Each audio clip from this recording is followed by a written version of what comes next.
Hi friends, welcome back to Davangere Tutorials and Raman Tutorials for GK channel. ಸ್ನೇಹಿತರೆ, ಇವತ್ತಿನ ತರಗತಿಗೆ ತಮ್ಮೆಲ್ಲರನ್ನ ಆತ್ಮೀಯವಾಗಿ ಸ್ವಾಗತಿಸ್ತಾ ಇವತ್ತಿನ ಕ್ಲಾಸ್ ಅಲ್ಲಿ ಇಂದು ಮುಕ್ತಾಯವಾದಂತಹ TET Karnataka TET paper 2 maths key answer ನ ಡಿಸ್ಕಸ್ ಮಾಡ್ತಾ ಹೋಗೋಣ. Discuss in the sense just key answers ನ ಮಾತ್ರ ನಾನು ಹೇಳ್ತೀನಿ. ಇದು ಎಕ್ಸ್ಪೆಕ್ಟೆಡ್ ಕೀ ಆನ್ಸರ್ಸ್ ಆಗಿರುತ್ತೆ, ಡಿಪಾರ್ಟ್ಮೆಂಟ್ ಇಂದ ಬಿಟ್ಟಿರೋಂಥದ್ದಲ್ಲ. ಓಕೆ, ಎಕ್ಸ್ಪೆಕ್ಟೆಡ್ ಕೀ ಆನ್ಸರ್ಸ್ ಆಗಿರುತ್ತೆ. First time Davanagere tutorial channel ಮೇಲೆ ಕ್ಲಾಸ್ ನ ವಾಚ್ ಮಾಡ್ತಾ ಇದ್ರೆ ಚಾನಲ್ ಸಬ್ಸ್ಕ್ರೈಬ್ ಮಾಡಿಕೊಂಡು ಪಕ್ಕದಲ್ಲಿರುವಂತ ಬೆಲ್ ಐಕಾನ್ ನ ಕ್ಲಿಕ್ ಮಾಡಿ ಅಂತ ಹೇಳ್ತಾ, ಒಂದು ಬಹಳ ಖುಷಿಯಾದಂತ ವಿಚಾರ ಏನು ಅಂತಂದ್ರೆ, ಸುಮಾರು 23 ಕಂಟೆಂಟ್ ಮೇಲೆ ಕ್ವಶನ್ಸ್ ಏನ್ ಬಂದಿದೆ, ಅದರಲ್ಲಿ ಸುಮಾರು 20ಕ್ಕಿಂತ ಅಧಿಕ ಪ್ರಶ್ನೆಗಳು ನಾವು ಕ್ಲಾಸ್ ಅಲ್ಲಿ ಡಿಸ್ಕಸ್ ಮಾಡಿದಂತಹ ಕಾನ್ಸೆಪ್ಟ್ ಮೇಲೆನೆ ಬಂದಿರತಕ್ಕಂಥದ್ದು ಬಹಳ ಖುಷಿಯಾದಂತಹ ವಿಚಾರ ಅಂತ ಹೇಳ್ತಾ, ಇನ್ನ 7 ಏನು ಪೆಡಗೋಗಿ ಮೇಲೆ ಇದೆ, ಅದರಲ್ಲೂ ಸುಮಾರು 4 ರಿಂದ 5 ಪ್ರಶ್ನೆಗಳನ್ನ ನಾವು ರಿವಿಷನ್ ಕ್ಲಾಸಸ್ ಅಲ್ಲಿ ಡಿಸ್ಕಸ್ ಮಾಡಿದ್ವಿ. ಬಹಳ ಕ್ವಶನ್ ನೋಡಿದಾಗ, ಪೇಪರ್ ನೋಡಿದಾಗ ಟಫ್ ಇದೆಯೇನೋ ಅಂತ ಅನ್ಸುತ್ತೆ. ಆಕ್ಚುಲ್ ಆಗಿ ಟಫ್ ಇಲ್ಲ. ಯಾರು ಪ್ರಾಕ್ಟೀಸ್ ಮಾಡಿರ್ತೀರಿ, ಚೆನ್ನಾಗಿ ವರ್ಕ್ ಮಾಡಿರ್ತೀರಿ, ಅವ್ರಿಗೆ ಬಹಳ ಈಸಿ ಅಂತ ಅನ್ಸುತ್ತೆ ಅಂತ ಹೇಳ್ತಾ, question number 91, the 3 sides of a triangle are in the ratio ಅಂತ ಇದೆ. ಓಕೆ, ಕನ್ನಡದಲ್ಲಿ ಒಂದು ತ್ರಿಭುಜದ 3 ಬಾಹುಗಳ ಅನುಪಾತ 1/3, 1/4, 1/6, ಅದರ ಸುತ್ತಳತೆ 171 ಅಂತ ಕೊಟ್ಟಿದ್ದಾರೆ. ಸುತ್ತಳತೆ 171 ಅಂತ ಕೊಟ್ಟಿದ್ದಾರೆ. ಈ ತ್ರಿಭುಜ ಅತ್ಯಂತ ದೊಡ್ಡ ಬಾಹು ಎಷ್ಟಾಗುತ್ತೆ ಅಂದ್ರೆ ಸ್ನೇಹಿತರೆ, ಅತ್ಯಂತ ದೊಡ್ಡ ಬಾಹು 76 ಸೆಂಟಿಮೀಟರ್. ಆಪ್ಷನ್ 3 ಸರಿಯಾದ ಉತ್ತರ. ಒಂದು ಕುಟುಂಬದಲ್ಲಿ 5 ಮಕ್ಕಳ ಸರಾಸರಿಯನ್ನು ಕೊಟ್ಟಿದ್ದಾರೆ. 14 ವರ್ಷ, 14 70 ಆಗುತ್ತೆ. ಇಲ್ಲಿ 70ರಲ್ಲಿ ಇಲ್ಲಿ ಕೊಟ್ಟಿರುವಂತಹ 4 ಮಕ್ಕಳ ವಯಸ್ಸನ್ನ ಕಳಿಬೇಕು. ಅಂದ್ರೆ 54 ಕಳೆದ್ರೆ, 70ರಲ್ಲಿ 54 ಕಳೆದ್ರೆ ಎಷ್ಟು ಬರುತ್ತೆ ಸ್ನೇಹಿತರೆ? 16 ಬರುತ್ತೆ. ಸೊ 92ಕ್ಕೆ ಆಪ್ಷನ್ 1 ಸರಿಯಾದ ಉತ್ತರ. ಒಂದು ದ್ವಿಚಕ್ರ ವಾಹನವು 1 ಲೀಟರ್ ಪೆಟ್ರೋಲ್ಗೆ 45 ಕಿಲೋಮೀಟರ್ ದೂರ ಚಲಿಸಿದ್ರೆ, ಅದೇ ವಾಹನ 3.2 ಲೀಟರ್ ಪೆಟ್ರೋಲ್ಗೆ ಚಲಿಸುವಂತಹ ದೂರ 145 ಕಿಲೋಮೀಟರ್ ಆಗುತ್ತೆ. ಓಕೆ, 327 ಪ್ಲಸ್ 2 29/9 ಇಂಟು 45 ಮಾಡಿದಾಗ ನಮಗೆ ಸುಲಭವಾಗಿ ಉತ್ತರ ಸಿಕ್ಕೋಗುತ್ತೆ. ಇನ್ನ ಇಲ್ಲಿ x ಪ್ಲಸ್ 2 ಪ್ಲಸ್ ಇದು ನೋಡಿ, 92 ಡಿಸ್ಕಸ್ ಮಾಡಿದೀವಿ ಕ್ಲಾಸ್ ಅಲ್ಲಿ, 91 ಸಹ ಡಿಸ್ಕಸ್ ಮಾಡಿದೀವಿ. 93 ಡೈರೆಕ್ಟ್ ಕ್ವಶನ್, ಅದು ಮಿಕ್ಸ್ಡ್ ಫ್ರಾಕ್ಷನ್ಸ್, ಅದೇನು ಪ್ರಾಬ್ಲಮೇ ಇಲ್ಲ. 94 ಇದು ರಿವಿಷನ್ ಕ್ಲಾಸಸ್ ಅಲ್ಲೂ ಮತ್ತೆ ರೆಗ್ಯುಲರ್ ಕ್ಲಾಸಸ್ ಅಲ್ಲೂ ಸಹ ಡಿಸ್ಕಸ್ ಮಾಡಿರುವಂತ ಪ್ರಾಬ್ಲಮ್. ಇಲ್ಲಿ ಏನು ಛೇದವನ್ನ ಅಕರ್ಣೀಕರಿಸಿ ಸುಲಭ ರೂಪಕ್ಕೆ ತನ್ನಿ, ಆ ಒಂದು ಕಾನ್ಸೆಪ್ಟ್ ನ ಅಪ್ಲೈ ಮಾಡ್ಕೊಂಡು ಮಾಡಿದಾಗ ಸುಲಭ ಆಗುತ್ತೆ. ಇದಕ್ಕೆ 94ನೇದಕ್ಕೆ ಆಪ್ಷನ್ 4 14 ಬರಬೇಕು ಉತ್ತರ. ಇನ್ನ 1550, 1806, 2958. ಓಕೆ, ಪ್ರತಿಯೊಂದರಲ್ಲೂ ಶೇಷ 14 ಉಳಿಯುವಂತೆ ಭಾಗಿಸುವ ಮಹತ್ತಮ ಸಂಖ್ಯೆ ಅಂತ ಕೇಳಿಬಿಟ್ಟಿದ್ದಾರೆ. ಇಲ್ಲಿ ಮಹತ್ತಮ ಸಂಖ್ಯೆ, ಪ್ರತಿಯೊಂದನ್ನು ಭಾಗಿಸುವ ಸಂಖ್ಯೆ ಅಂತ ಕೇಳಿದಿದ್ರೆ 64 ಭಾಗಿಸುತ್ತೆ, 128 ಭಾಗಿಸುತ್ತೆ. ಇಲ್ಲಿ ಮಹತ್ತಮ ಸಂಖ್ಯೆ ಅಂತ ಕೇಳಿರೋದ್ರಿಂದ ಆಪ್ಷನ್ 2 ಸರಿಯಾದ ಉತ್ತರ ಆಗ್ತದೆ. ಇನ್ನ ಒಬ್ಬ ಅಂಗಡಿಯವನು ರೂ 600ಕ್ಕೆ ಒಂದು ಪುಸ್ತಕವನ್ನು ಕೊಳ್ತಾನೆ. ಅದರ ಬೆಲೆಯನ್ನು 15% ಹೆಚ್ಚಿಸಿ. 600 ರೂಪಾಯಿಗೆ 15% ಹೆಚ್ಚಿಸಿದಾಗ ಎಷ್ಟಾಗುತ್ತದು? ಸುಲಭ ಇದೆ. 600ಕ್ಕೆ 15ನ ಹೆಚ್ಚಿಸಿದಾಗ ಎಷ್ಟಾಗುತ್ತೆ ಸ್ನೇಹಿತರೆ? 15% ಜಾಸ್ತಿ ಮಾಡಿದಾಗ 690 ಆಗುತ್ತೆ. ಅದರಲ್ಲಿ 10%, 690ರಲ್ಲಿ 10% ಅಂದ್ರೆ 69ನ್ನ ಕಳಿಬೇಕು. ಕಳೆದಾಗ ನಮಗೆ ಎಷ್ಟು ಬರ್ತಾ ಇದೆ? 621 ರೂಪಾಯಿ ಬರುತ್ತೆ. ಹಾಗಾದ್ರೆ ಅವನು ಮಾರದಂತ ಬೆಲೆ 621 ಆಯ್ತು. ವಾರ್ಷಿಕ ಸರಳ ಬಡ್ಡಿ 97ನೇದು. ವಾರ್ಷಿಕ ಸರಳ ಬಡ್ಡಿ 6/1/4 ಅಂದ್ರೆ 6.25ರಂತೆ. ಮೊಬಲಗು ಅದರ 2ರಷ್ಟಾಗಲು ತೆಗೆದುಕೊಳ್ಳುವಂತಹ ಕಾಲ ಎಷ್ಟು ಅಂತ ಇಲ್ಲಿ ಕೇಳಿದ್ದಾರೆ.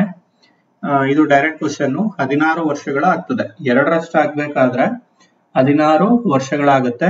ಈ ರೀತಿಯಾದಂತ ಲೆಕ್ಕಗಳನ್ನು ಸಹ ಕ್ಲಾಸ್ ಅಲ್ಲಿ ಡಿಸ್ಕಸ್ ಮಾಡಿದೀವಿ. ಇದು A cube plus B cube plus C cube minus 3abc concept ಏನಿದೆ ಅದ್ರ ಮೇಲೆ ಇರ್ತಕ್ಕಂಥ problem. Question number 98 option 3 1/b into a plus B into B plus C into C plus A minus B into B minus C into C minus A ಇದರ ಅನ್ವಯವಾಗಿ ಬಂದಿರತಕ್ಕಂತಹ ಪ್ರಶ್ನೆ. Right, option 3 ಸರಿಯಾದ ಉತ್ತರ. Question number 99 ಇದು ನೋಡಿ, ಖಂಡಿತ ಈ problems ಸಹ class ಅಲ್ಲಿ ಡಿಸ್ಕಸ್ ಮಾಡಿದೀವಿ. ಯಾರು ಕ್ಲಾಸ್ಗೆ ಜಾಯ್ನ್ ಆಗಿರ್ತೀರಿ, ರಿವಿಷನ್ ಕ್ಲಾಸಸ್ ನ ಚೆನ್ನಾಗಿ ಅಟೆಂಡ್ ಮಾಡಿರ್ತೀವಿ, ಅವ್ರಿಗೆ ಈ ಪ್ರಾಬ್ಲಮ್ಸ್ ಬಹಳ ಸುಲಭವಾಗಿ ಬಹಳ ಕ್ವಿಕ್ ಆಗಿ ನೀವು ಆನ್ಸರ್ಸ್ ನ ಮಾಡಿರ್ತೀರಿ. ಓಕೆ, ಸೊ ಇದನ್ನ ಸಾಲ್ವ್ ಮಾಡಿದಾಗ ಬರ್ತಕ್ಕಂಥ ಉತ್ತರ 4 ಸ್ನೇಹಿತರೆ. ಆಪ್ಷನ್ 4 9 ಸರಿಯಾದ ಉತ್ತರ. ಒಂದು ಸಂಖ್ಯೆಯ 4/5 ಭಾಗವು ಅದೇ ಸಂಖ್ಯೆಗಿಂತ 18 ಕಡಿಮೆ ಇದೆ ಅಂತ ಇದೆ. ಅದೇ ಸಂಖ್ಯೆಗಿಂತ 18 ಕಡಿಮೆ ಇದೆ ನೋಡಿ.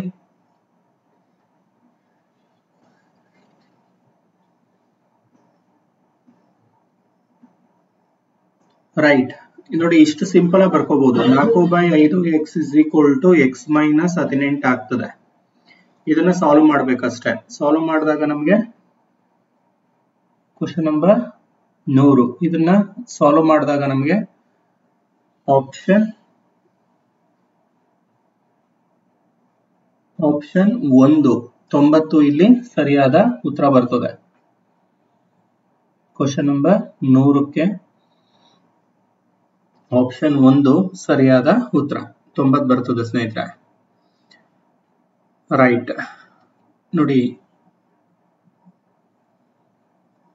ಆಲ್ಫಾ ಮತ್ತು ಬೀಟಾಗಳು x² ಪ್ಲಸ್ 5x ಮೈನಸ್ 6 ಬಹುಪದೋಕ್ತ ಶೂನ್ಯಗಳಾದಾಗ 1/α ಪ್ಲಸ್ 1/β ಹೋಲ್ ಸ್ಕ್ವೇರ್ ನ ಬೆಲೆ.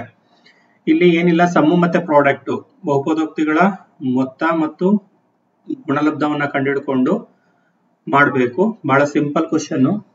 ಕ್ವಶನ್ ನಂಬರ್ 101ಕ್ಕೆ ಸರಿಯಾದ ಉತ್ತರ ಸ್ನೇಹಿತರೆ 25/36. 25/36 ಬರುತ್ತೆ. n ಪದಗಳ ಒಂದು ಸಮಾಂತರ ಶ್ರೇಣಿಯಲ್ಲಿ ಕೊನೆಯ ಪದದಿಂದ ಅಂತ ಕೇಳಿದ್ರು. ಕೊನೆಯ ಪದದಿಂದ ಅಂತ ನಾವು ತೆಗೆದುಕೊಂಡಾಗ ಓಕೆ 23 ಬರುತ್ತೆ ಸ್ನೇಹಿತರೆ. ಕೊನೆಯ ಪದದಿಂದ 3ನೇ ಪದ 3n+2 ಅಂತ ಕೊಟ್ಟಿದ್ದಾರೆ. 5ನೇ ಪದವನ್ನ ನಾವು ಕಂಡುಹಿಡಿಯಬೇಕು, ಅದು 23 ಬರುತ್ತೆ. ಇದು ಕಾಟ್ 1, ಕಾಟ್ 2, ಕಾಟ್ 3. ಓಕೆ, ಈ ರೀತಿ ಕ್ವಶನ್ ಬಂದಾಗ ಅದೇನು ಪ್ರಾಬ್ಲಮ್ ಸಾಲ್ವ್ ಮಾಡುವಂತದ್ದು ಅವಶ್ಯಕತೆನೇ ಇರೋದಿಲ್ಲ. ಓಕೆ, ಈಸಿಯಾಗಿ ಡೈರೆಕ್ಟ್ ಆಗಿ ಆನ್ಸರ್ ನ ಟಿಕ್ ಮಾಡಬಹುದು. ಕ್ವಶನ್ ನಂಬರ್ 103ಕ್ಕೆ ಆಪ್ಷನ್ 4 ಸರಿಯಾದ ಉತ್ತರ. 1 ಸರಿಯಾದ ಉತ್ತರ. ಇದು ಕ್ವಶನ್ ನಂಬರ್ 104ಕ್ಕೆ ಒಂದು ಚೆಂಡು 5 ಮೀಟರ್/ಮಿನಿಟ್ ವೇಗದಲ್ಲಿ ಕೆಳಗೆ ಬೀಳುವಾಗ ನೆಲದ ಮೇಲಿಂದ ನೋಡುತ್ತಿರುವ ವ್ಯಕ್ತಿಯಿಂದ ಚೆಂಡಿನ ಉನ್ನತ ಕೋನ 45 ಡಿಗ್ರಿ, 8 ನಿಮಿಷಗಳ ನಂತರ ಉನ್ನತ ಕೋನ 30 ಡಿಗ್ರಿ ಬದಲಾವಣೆ ಆಗುತ್ತೆ. ಹಾಗಾದ್ರೆ ವ್ಯಕ್ತಿಯ ಪಾದದಿಂದ ಚೆಂಡಿಗೆ ಇರುವಂತ ದೂರ ಅಂತ ಕೇಳ್ತಾ ಇದ್ದಾನೆ. ಓಕೆ, ಇಲ್ಲಿ ಇದಕ್ಕೆ ಆನ್ಸರು ಆಲ್ಮೋಸ್ಟ್ 40 × ವರ್ಗಮೂಲ 3 ಮೀಟರ್ ಬರುತ್ತೆ. ಇದನ್ನ ಕ್ಲಾಸ್ ಅಲ್ಲಿ ಡಿಸ್ಕಸ್ ಮಾಡಬೇಕಾದ್ರೆ ನಾನು ನಿಮಗೆ ತಿಳಿಸ್ಕೊಡ್ತೇನೆ. ನಾಳೆ ಅಥವಾ ನಾಡಿದ್ದು ಡೀಟೇಲ್ ಆಗಿ ಡಿಸ್ಕಸ್ ಮಾಡೋಣ, ಆಗ್ಬೋದಾ? ಇನ್ನು ಒಂದು ಸಮಾಂತರ ಶ್ರೇಣಿಯ ಪಿ ನ ಮತ್ತು ಕ್ಯೂ ನ ಪದಗಳು ಕ್ರಮವಾಗಿ 1/q ಮತ್ತು 1/p ಆದರೆ ಈ ಸಮಾಂತರ ಶ್ರೇಣಿಯ ಮೊದಲನೇ ಪದ ಅಂತ ಕೇಳಿದ್ದಾರೆ. ಆಪ್ಷನ್ 3 1/pq ಆಗುತ್ತೆ ಸ್ನೇಹಿತರೆ. ನೋಡಿ, ಶ್ರೇಣಿಯ ಮೇಲೆ 2 ಕ್ವಶನ್ ಬಂದಿದೆ. 105ಕ್ಕೆ ಆಪ್ಷನ್ 3 ಸರಿಯಾದ ಉತ್ತರ. ಕ್ವಶನ್ ನಂಬರ್ 106ಕ್ಕೆ 106 ಕೊಟ್ಟಿರುವ ಚಿತ್ರದಲ್ಲಿ O ವೃತ್ತ ಕೇಂದ್ರ AB ವೃತ್ತದ ವ್ಯಾಸ ABC 30 ಡಿಗ್ರಿ ಇದೆ. ABC 30 ಡಿಗ್ರಿ ಇದೆ. DOB 90 ಡಿಗ್ರಿ ಇದೆ. ಓಕೆ, AC 4 ಸೆಂಟಿಮೀಟರ್ ಆದರೆ BD ಯ ಅಳತೆ ಕೇಳಿದ್ದಾರೆ. AC 4 ಸೆಂಟಿಮೀಟರ್ ಆದರೆ B ಮತ್ತು D ಯ ಅಳತೆ ಕೇಳಿದ್ದಾರೆ ಸ್ನೇಹಿತರೆ. ಓಕೆ, ಇಲ್ಲಿ BD ಯ ಅಳತೆ ರೈಟ್, BD ಯ ಅಳತೆ ಇಲ್ಲಿ ಎಷ್ಟಾಗುತ್ತೆ ಸ್ನೇಹಿತರೆ? ಆಪ್ಷನ್ 3 4 ಸೆಂಟಿಮೀಟರ್ ಆಗ್ತದೆ. ಆಪ್ಷನ್ 3 4 ಸೆಂಟಿಮೀಟರ್ ಆಗುತ್ತೆ. Question number 107. 14 ಸೆಂಟಿಮೀಟರ್ ಒಳವ್ಯಾಸವುಳ್ಳ ಒಂದು ಸ್ತಂಭಾಕೃತಿಯ ಪೈಪಿನ ಮೂಲಕ 2 ಮೀಟರ್ ಪರ್ ಸೆಕೆಂಡ್ ವೇಗದಲ್ಲಿ ನೀರು ಹರಿತಾ ಇದ್ರೆ 1 ನಿಮಿಷದಲ್ಲಿ ಆ ಪೈಪ್ನ ಮುಖಾಂತರ ಹರಿಯುವ ನೀರಿನ ಪ್ರಮಾಣ. Question number 107. 107ಕ್ಕೆ ಸರಿಯಾದ ಉತ್ತರ ಸ್ನೇಹಿತರೆ 1848 ಲೀಟರ್ಗಳು. Okay, 107ಕ್ಕೆ option 2. ಒಂದು ವೃತ್ತದ ಪಾದವನ್ನು ತೆರೆದಿರುವ ಸಿಲಿಂಡರ್ ಆಕೃತಿಯ ಟ್ಯಾಂಕ್ ನ ಪಾದದ ತ್ರಿಜ್ಯ ಕೊಟ್ಟಿದ್ದಾರೆ, ಎತ್ತರ ಕೊಟ್ಟಿದ್ದಾರೆ. ಪ್ರತಿ ಚದರ ಮೀಟರಕ್ಕೆ ರೂ10ರಂತೆ ಸಿಲಿಂಡರ್ ಆಕೃತಿಯ ಟ್ಯಾಂಕ್ ನ ಒಂದು ಪಾದವನ್ನು ಒಳಗೊಂಡಂತೆ ಹೊರ ಮೇಲ್ಮೈಯನ್ನು ಬಣ್ಣ ಹಚ್ಚಲು ಅಂತ ಕೇಳಿದ್ರು. ಓಕೆ, ಇಲ್ಲಿ ಕರ್ವ್ಡ್ ಸರ್ಫೇಸ್ ಏರಿಯಾ ತಗೊಂಡು 10ರಿಂದ ಏನ್ ಮಾಡ್ಬೇಕು, ಅದನ್ನ ಗುಣಿಸ್ಬೇಕು. 108ಕ್ಕೆ ಸರಿಯಾದ ಉತ್ತರ ಆಪ್ಷನ್ 3 1485. ಇನ್ನ ವರ್ಗಮೂಲ 6 ಪ್ಲಸ್ ವರ್ಗಮೂಲ 6 ಪ್ಲಸ್ ವರ್ಗಮೂಲ 6 109ನೇದಕ್ಕೆ ಕ್ವಶನ್ ನಂಬರ್ 109ನೇದಕ್ಕೆ ಸರಿಯಾದ ಉತ್ತರ ಆಪ್ಷನ್ 3 ಉತ್ತರ. 110ಕ್ಕೆ ಸ್ನೇಹಿತರೆ ಒಂದು ಕೋನದ ಪೂರಕ ಕೋನ, ಒಂದು 2-3 ಡೇಸ್ ಬ್ಯಾಕ್ ಈ ಟೈಪ್ ಒಂದು ಪ್ರಾಬ್ಲಮ್ ನ ಡಿಸ್ಕಸ್ ಮಾಡಿದ್ವಿ. ಒಂದು ಕೋನದ ಪೂರಕ ಕೋನ ಅದರ 1/4 ಇರಿದ್ದಾರೆ. ಆ ಎರಡು ಕೋನಗಳು ಏನಾಗಬೇಕು, 144 ಮತ್ತೆ 36 ಆಗಿರ್ಬೇಕು. ಓಕೆ, ಒಂದು ಕೋನದ ಪರಿಪೂರಕ ಕೋನವು ಅದರ 1/4 ಇದ್ದರೆ, ರೈಟ್, 1/4 ಇದ್ದರೆ ಆ ಎರಡು ಕೋನಗಳು ಒಂದು 144 ಆಗ್ಬೇಕು, ಇನ್ನೊಂದು 36 ಆಗ್ಬೇಕು. ಓಕೆ, ಅವೆರಡನ್ನ ಕೂಡಿದಾಗ ಎಷ್ಟು ಬರಬೇಕು, 180 ಡಿಗ್ರಿ ಬರಬೇಕು. ಪರಿಪೂರಕ ಕೋನಗಳಲ್ವಾ, 180 ಡಿಗ್ರಿ ಬರಬೇಕು. ಇದು 36, 4 144. ಸೊ ಆಪ್ಷನ್ 4 ಇಲ್ಲಿ ಸರಿಯಾದ ಉತ್ತರ. Question number 111. ಇದು ಸಿಂಪಲ್ ಕ್ವಶನ್ ಇದೆ. ಕ್ವಶನ್ ನಂಬರ್ 111ಕ್ಕೆ ಸರಿಯಾದ ಉತ್ತರ 4:1. 1:4 ಅಲ್ಲ, 4:1. ತ್ರಿಭುಜ PQR ಮತ್ತು ತ್ರಿಭುಜ QST ವಿಸ್ತೀರ್ಣಗಳ ಅನುಪಾತ. ಕ್ವಶನ್ ನಂಬರ್ 111ಕ್ಕೆ ಆಪ್ಷನ್ 3 ಸರಿಯಾದ ಉತ್ತರ. ಇನ್ನ ಕ್ವಶನ್ ನಂಬರ್ 112ಕ್ಕೆ ಬರೋಣ. ಸಮಾಂತರ ಚತುರ್ಭುಜ PQRS ನಲ್ಲಿ ಕೋನ P ನ ಕೋನಾರ್ಧಕ RQ ಅನ್ನು O ನಲ್ಲಿ ಅರ್ಧಿಸ್ತಾ ಇದೆ, ಹೌದಲ್ವಾ? ಸೊ 112ನೇದಕ್ಕೆ ಇಲ್ಲಿ ಸರಿಯಾದ ಉತ್ತರ PS is equal to 2PQ ಸ್ನೇಹಿತರೆ. ನೆಕ್ಸ್ಟ್ ಪ್ರಾಬಬಿಲಿಟಿ ಮೇಲಿದೆ ಕ್ವಶನ್ 113. ಓಕೆ, ಇದಕ್ಕೆ ಉತ್ತರ ಸ್ನೇಹಿತರೆ 5/8. Option B 5/8. ಇನ್ನು ಪ್ರಾಥಮಿಕ ಹಂತದ ಗಣಿತ ಬೋಧನೆಯಲ್ಲಿ ರಚನಾತ್ಮಕವಾದದ ತರಗತಿ ಶಿಕ್ಷಕನ ಪ್ರಥಮ ಪಾತ್ರ ಏನು ಅಂದ್ರೆ ಅನುಕೂಲಿಸುವವರಾಗಿ ಮಾಡಬೇಕು. ಓಕೆ, ಇದೇ ರೀತಿಯಾದಂತಹ ಪ್ರಶ್ನೆ ಪೇಪರ್ 1 ನಲ್ಲೂ ಸಹ ಬಂದಿದೆ. ಪ್ರಾಥಮಿಕ ಹಂತದಲ್ಲಿ ಮಕ್ಕಳಲ್ಲಿ ಗಣಿತೀಯ ಆಲೋಚನೆ ಮತ್ತು ಸಮಸ್ಯೆ ಪರಿಹಾರ ಕೌಶಲ್ಯಗಳನ್ನು ಉತ್ತೇಜಿಸುವ ತಂತ್ರ ಯಾವುದು ಅಂತ ಇಲ್ಲಿ ಕ್ವಶನ್ ಅನ್ನು ಕೇಳಿದರೆ, ವಿದ್ಯಾರ್ಥಿಗಳನ್ನು ನೈಜ ಜಗತ್ತಿನ ಸಮಸ್ಯೆಗಳನ್ನು ಅನ್ವೇಷಿಸುವಲ್ಲಿ ಪ್ರೋತ್ಸಾಹಿಸುವಂತದ್ದು.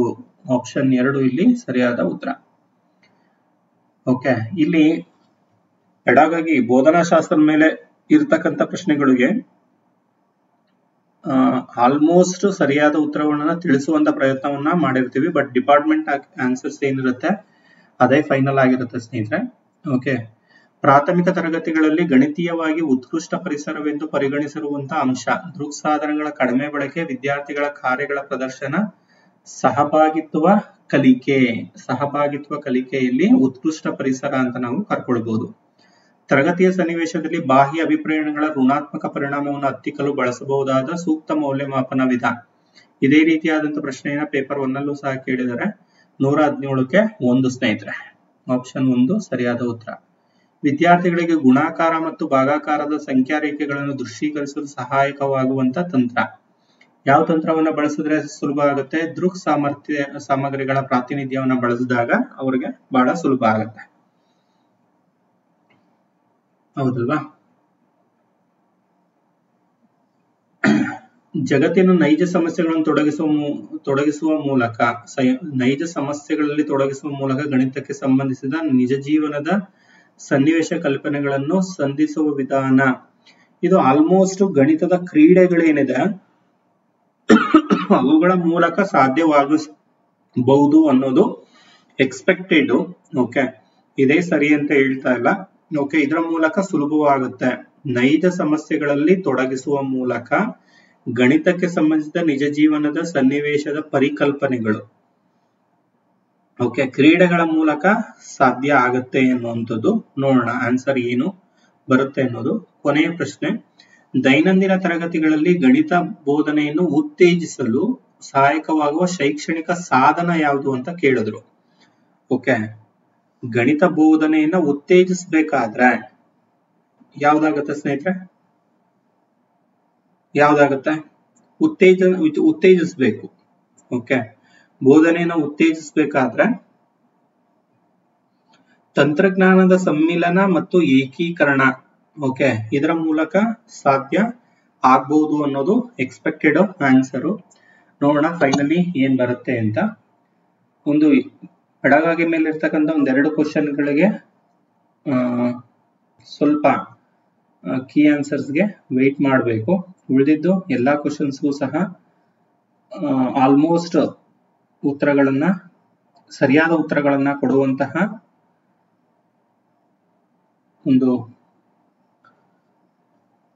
ಪ್ರಯತ್ನ, ಮೋರ್ ದನ್ 99% ಸರಿಯಾದ ಉತ್ತರಗಳನ್ನ ನೀಡುವಂತ ಪ್ರಯತ್ನ ನಮ್ಮ ದಾವಣಗೆರೆ ಟ್ಯುಟೋರಿಯಲ್ ಚಾನಲ್ ಇಂದ ಆಗಿರುತ್ತೆ. ಓಕೆ, 23ಗೆ ಮೋರ್ ದನ್ 20 ಕ್ವಶನ್ಸ್ ನಾವು ಕ್ಲಾಸ್ ಅಲ್ಲಿ ಮತ್ತೆ ರಿವಿಷನ್ ಕ್ಲಾಸಸ್ ಅಲ್ಲಿ ಡಿಸ್ಕಸ್ ಮಾಡಿರ್ತಕ್ಕಂಥದ್ದೇ. ಓಕೆ, ಇಲ್ಲಿ ಇನ್ನೂ ಯಾರು ನಮ್ಮ ಚಾನಲ್ ನ ಸಬ್ಸ್ಕ್ರೈಬ್ ಮಾಡ್ಕೊಂಡಿಲ್ಲ, ದಾವಣಗೆರೆ ಟ್ಯುಟೋರಿಯಲ್ ಚಾನಲ್ ನ ಸಬ್ಸ್ಕ್ರೈಬ್ ಮಾಡ್ಕೊಂಡಿಲ್ಲ, ಸಬ್ಸ್ಕ್ರೈಬ್ ಮಾಡ್ಕೊಂಡು ಪಕ್ಕದಲ್ಲಿರುವಂತ ಬೆಲ್ ಐಕಾನ್ ನ ಕ್ಲಿಕ್ ಮಾಡಿ ಅಂತ ಹೇಳ್ತಾ, ಓಕೆ, ನಾಳೆ ಅಥವಾ ನಾಡಿದ್ದು ಡೀಟೇಲ್ ಆಗಿ ಪೇಪರ್ 1 ಮತ್ತೆ ಪೇಪರ್ 2 ಎರಡನ್ನೂ ಸಹ ಡಿಸ್ಕಸ್ ಮಾಡೋಣ ಸ್ನೇಹಿತರೆ. ಅವಾಗ ನಿಮ್ಮ ಒಂದು ಕ್ಲಾರಿಟಿ ಸಿಗುತ್ತೆ. ಟೋಟಲ್ 30ಗೆ ಎಷ್ಟು ಮಾರ್ಕ್ಸ್ ಸ್ಕೋರ್ ಮಾಡಿದ್ದೀರಾ ಅನ್ನೋದನ್ನ ನಿಮ್ಮ ಕಮೆಂಟ್ಗಳ ಮೂಲಕ ತಿಳಿಸಿ ಅಂತ ಹೇಳ್ತಾ ಇವತ್ತಿನ ಕ್ಲಾಸನ್ನ ಮುಗಿಸ್ತೀನಿ. ಓಕೆ, ಎಲ್ಲರೂ ಚೆನ್ನಾಗಿ ಮಾಡಿರ್ತೀರಾ ಅಂತ ಆಶಿಸ್ತೀನಿ. ಎಲ್ಲರಿಗೂ ಶುಭವಾಗಲಿ ಸ್ನೇಹಿತರೆ. ಧನ್ಯವಾದಗಳು.